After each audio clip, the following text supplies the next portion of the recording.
नमस्ते friends, आजचा आपला tour आहे श्री संत खपती महाराज संस्थान बागापूर। मित्रांनो, मध्य रेल्वेच्या भुसावळ वर्धा एक्सप्रेसने आम्ही चांदूर रेल्वे स्टेशनपर्यंत आलेलो आहोत। रात्रीचे 7:45 वाजलेले आहेत आणि आम्ही चांदूर रेल्वे स्टेशनमधून बाहेर निघत आहे।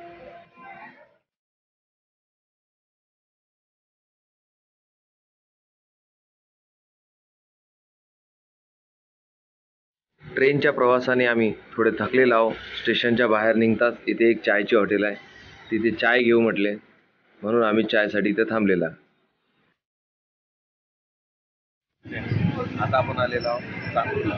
इथून आपल्याला श्री क्षेत्र खपतीनाथ महाराजांच्या दर्शनाला बागापूरला जायचं आहे। त्यासाठी आता आपण चांदूरपर्यंत आलेलो आहोत। इथून बागापूर हे जवळपास 10 किलोमीटर अंतराचं आहे। चांदूरपासून तर बागापूर यायला 10 किलोमीटर अंतर क्रॉस करावं लागेल। त्यासाठी आमच्या गाड्या येणार आहे। आमच्या गाडीमध्ये तारखेप्रमाणे छत्रपती शिवाजी महाराजांची उद्या जयंती येत आहे, त्यानुसार इथे जयंतीची तयारी चालू आहे। चला तर मग आमची गाडी आलेली आहे।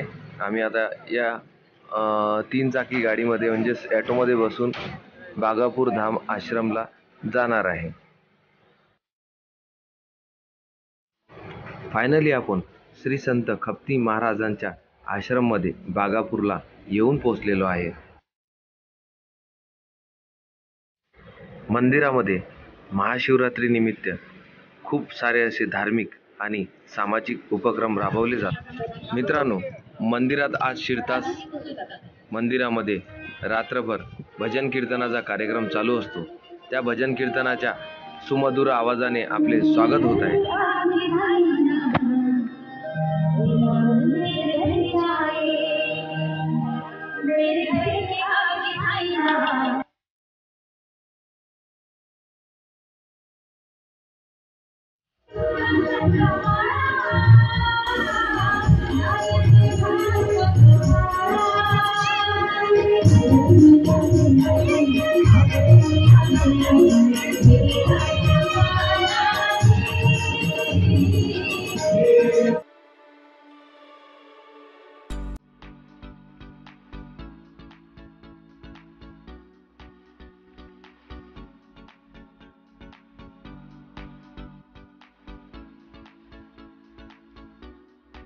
आता आपण श्री संत खपतीनाथ महाराज मंदिरामध्ये बागापूरला श्री खपतीनाथ महाराजांचं हे मंदिर आहे।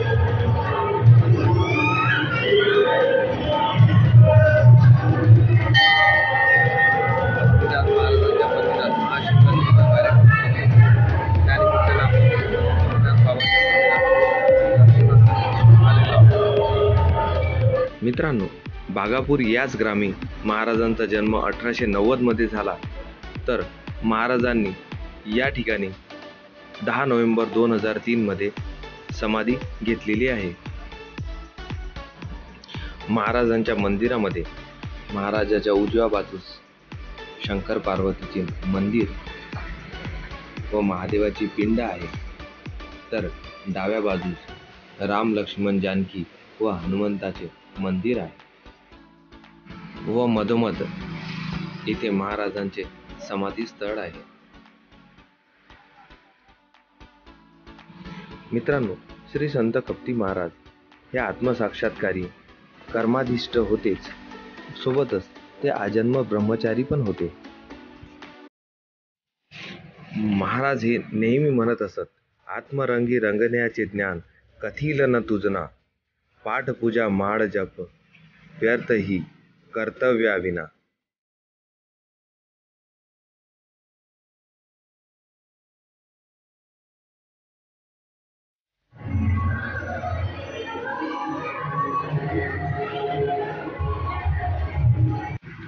मित्रांनो, महाशिवरात्रीच्या रात्री बरेच भक्तगण येथे महाराजांचा चालीसा व महाराजांचं पारायण गाथेचा पाठ करत असतात।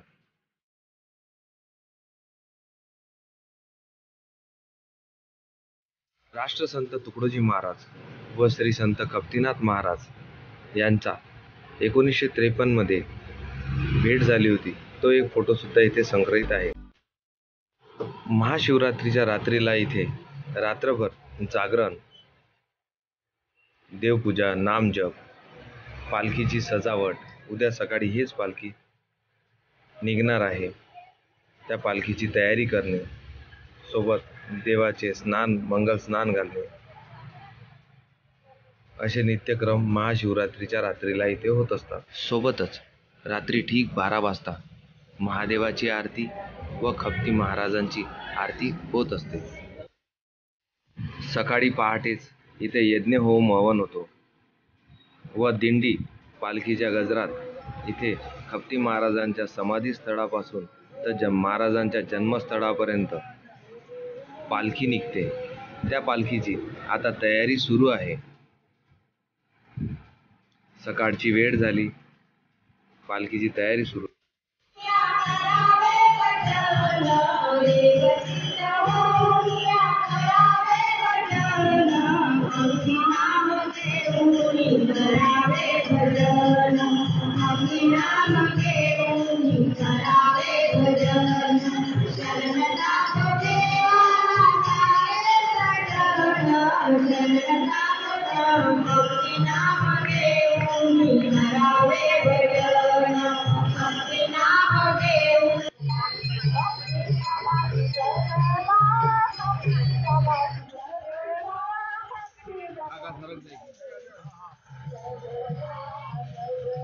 या इकडे मित्रांनो, तुम्हाला जर माझा ब्लॉग आवडला असेल आणि तुम्ही अजूनपर्यंत माझं चॅनल सबस्क्राईब केलं नसेल तर प्लीज माझ्या चॅनलला लाईक, सबस्क्राईब आणि बेल आयकॉन प्रेस करायला विसरू नका, जेणेकरून तुम्हाला नवनवीन व्हिडिओ पाहायला मिळेल.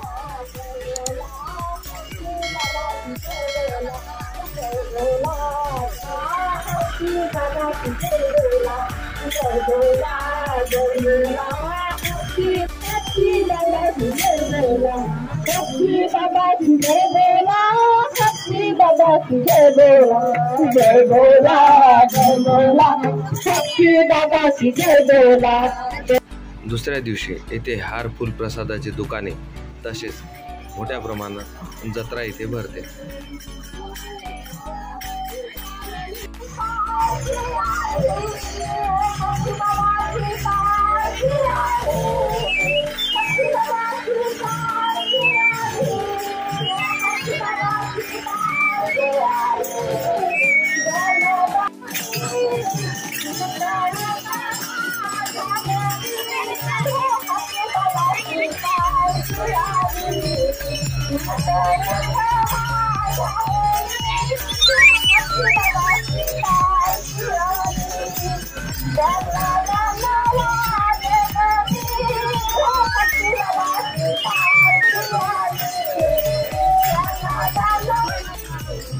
पालखीमध्ये हजारो भक्तगण, लहान मुलं, थोर, वयोवृद्ध हे सर्वजण पालखीमध्ये सहभागी होतात.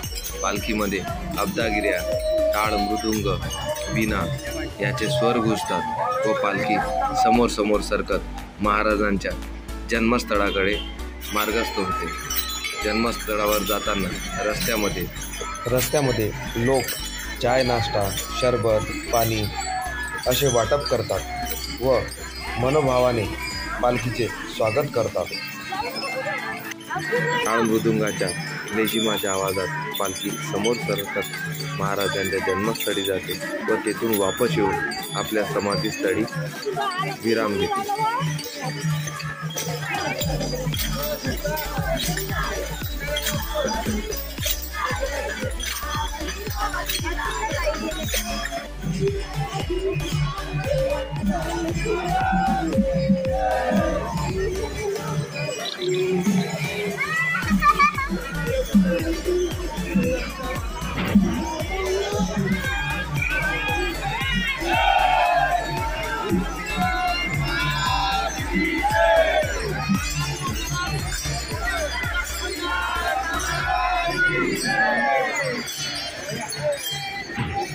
आता महाराजांची पालखी महाराजांच्या जन्मस्थळावर येऊन पोहोचलेली आहे.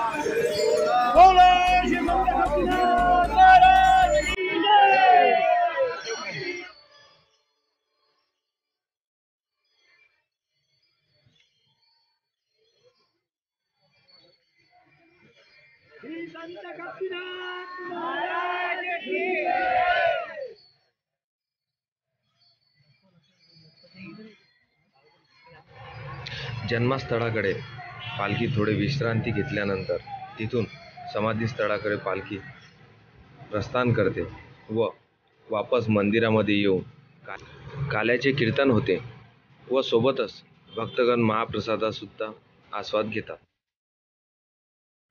मित्रांनो, तुम्हाला जर माझा ब्लॉग आवडला असेल आणि तुम्ही अजूनपर्यंत माझं चॅनल सबस्क्राईब केलं नसेल तर प्लीज माझ्या चॅनलला लाईक, सबस्क्राईब आणि बेल आयकॉन प्रेस करायला विसरू नका, जेणेकरून तुम्हाला नवनवीन व्हिडिओ पाहायला मिळेल.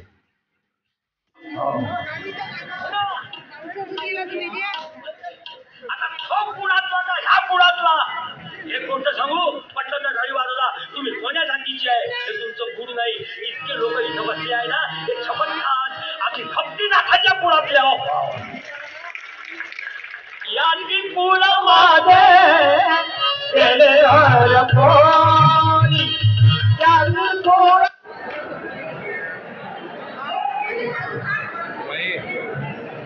चला आता आपण महाप्रसाद घ्यायला घरी जाऊ.